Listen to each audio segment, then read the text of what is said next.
En Centrafrique, l'opposition conteste la victoire de Faustin Archange Touadéra. Le chef de l'État sortant est déclaré élu au premier tour de l'élection présidentielle. Il a recueilli près de 54% des suffrages exprimés.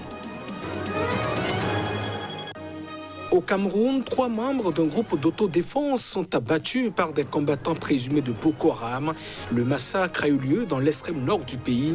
La région est la cible des attaques djihadistes.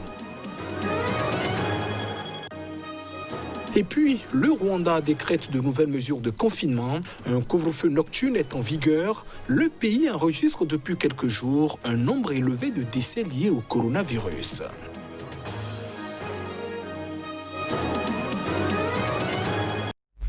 Et voilà pour le sommaire de ce journal. Bienvenue dans cette édition. En Centrafrique, l'opposition conteste la victoire de Faustin Archange Touadéra à l'élection présidentielle. Le chef de l'État sortant est déclaré élu au premier tour du scrutin n'ayant permis qu'à un électeur sur 2 de voter. Le pays reste aussi très occupé par les groupes rebelles. Les détails. L'opposition a contesté ce mardi la réélection du président Faustin Archange Touadéra à la tête de la Centrafrique. Elle juge le scrutin discrédité n'ayant permis qu'à un électeur sur 2 de voter dans ce pays où la guerre civile est ravivée par une nouvelle offensive rebelle. Ce lundi, l'autorité des élections a annoncé que le chef de l'État avait recueilli la majorité absolue des suffrages exprimés dès le premier tour le 27 décembre. 53,92%, mais la Cour constitutionnelle a jusqu'au 19 janvier pour valider ce résultat après les recours annoncés par l'opposition. Le taux de participation qui devrait légitimer véritablement un second mandat du chef de l'État élu une première fois en 2016, annoncé à 116,31%, ne comptabilise que 910 000 électeurs environ sur 1,8 million inscrits initialement, soit seulement un électeur en âge de voter sur 2. Mardi, dans la capitale Bangui, l'ambiance était celle d'un jour ordinaire. L'opposition, elle, dénonce une mascarade et crie à la fraude massive. En ne comptant que 910 000 inscrits, l'ANE a pris la responsabilité d'ignorer avec le plus grand mépris les 947 452 Centrafricains que la violence des groupes armés a empêché de voter, soit 51% du corps électoral, a affirmé dans un communiqué Anissé Georges Dologuélé, arrivé derrière Touadéra avec 21,01% des voix. Et selon les résultats publiés par l'Autorité nationale des élections, le président sortant Faustin Archange Touadéra a recueilli 53,92% des voix. L'annonce de sa réélection a été faite donc ce lundi par la commission. Retour sur cet événement. Faustin Archange Touadéra a été annoncé vainqueur de la présidentielle au premier tour par l'autorité nationale en charge des élections en Centrafrique. Selon les résultats provisoires qui doivent être validés par la Cour constitutionnelle au plus tard le 19 janvier prochain, le président sortant a été réélu loin devant Anissé Georges Dologuélé et Martin Ziguélé. Faustin Archange Touadéra, 346 687. Anissé Georges Dologuélé, 135 081. Martin Ziguélé, 47 948. Conformément aux dispositions de l'article 114 du Code électoral, Monsieur Faustin Archange Touadéra, ayant recueilli la majorité absolue des suffrages valablement exprimés au premier tour de l'élection présidentielle du 27 décembre 2020 avec 346 687 voix, soit 53,92% est déclaré élu. L'opposition annonce d'ores et déjà qu'elle contestera les résultats. Elle dénonce entre autres les fraudes massives, un manque de transparence et le fait que de nombreux Centrafricains n'ont pas pu se rendre aux urnes. Les résultats proclamés ce lundi ne portent en effet que sur la moitié des bureaux de vote du pays. En Côte d'Ivoire, le dépôt des candidatures en vue des élections législatives prévues pour le mois de mars prochain a été lancé ce dimanche. L'opposition reste encore prudente sur sa stratégie en vue de ces élections, mais les partis ont chacun montré leur sérieuse intention d'y participer. Les précisions.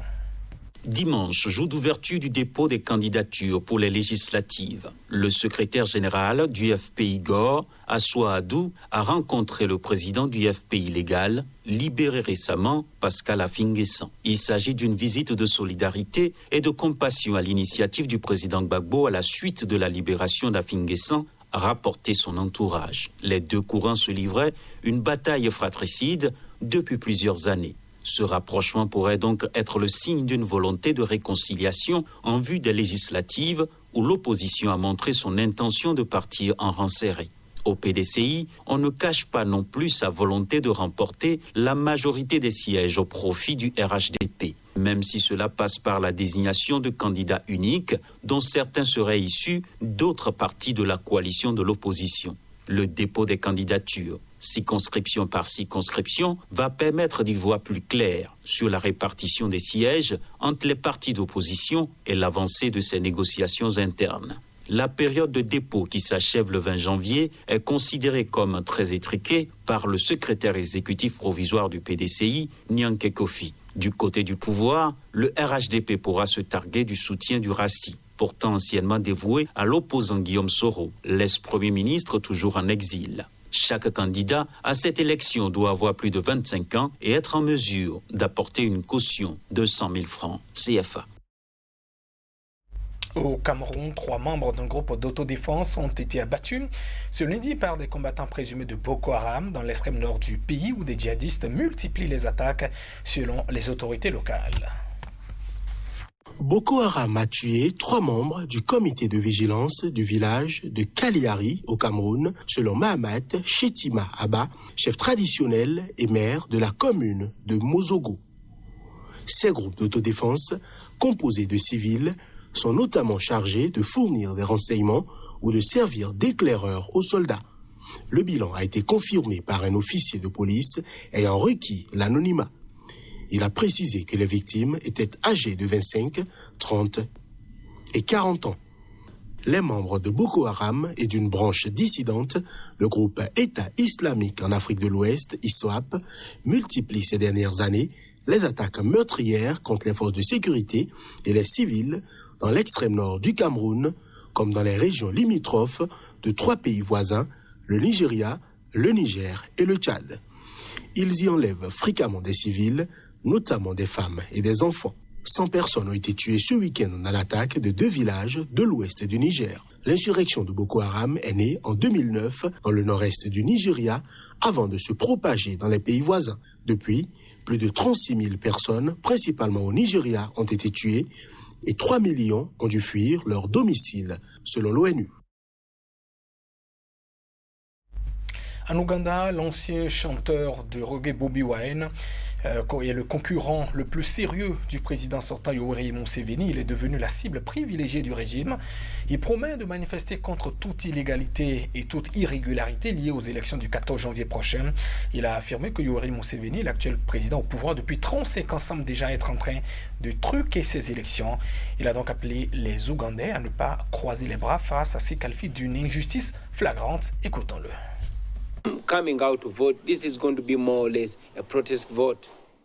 Ce sera plus ou moins un vote de protestation. À mon avis, vous voyez, protester, c'est voter. Et protester, c'est aussi se manifester, tant que cela reste dans les limites légales acceptables. Ce serait donc nuire au régime en lui disant que nous allons marcher jusqu'au travail, ou que nous allons faire un sit-in, ou que nous allons faire ceci ou cela. Mais tout ce que je peux vous assurer, c'est que nous allons manifester contre toute illégalité et toute irrégularité.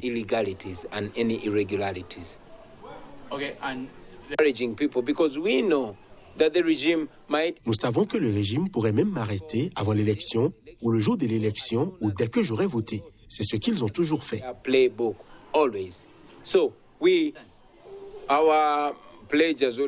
Notre engagement a toujours été d'exalter les voix du peuple ougandais de la manière la plus légale, la plus constitutionnelle et la plus pacifique, mais aussi de la manière la plus affirmée.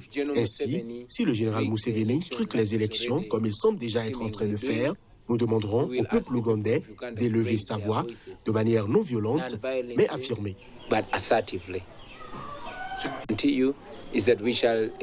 Nous encouragerons le peuple ougandais à ne pas se croiser les bras face à une injustice flagrante. Les déplacements sont de nouveau restreints au Rwanda. Le pays fait face à un nombre élevé de contaminations liées au coronavirus. Un couvre-feu nocturne de 2 semaines est désormais en vigueur.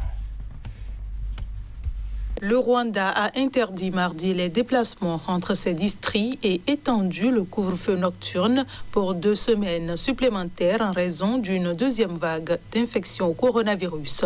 Le Rwanda est l'un des premiers pays africains à avoir imposé un confinement strict l'année dernière, en mars.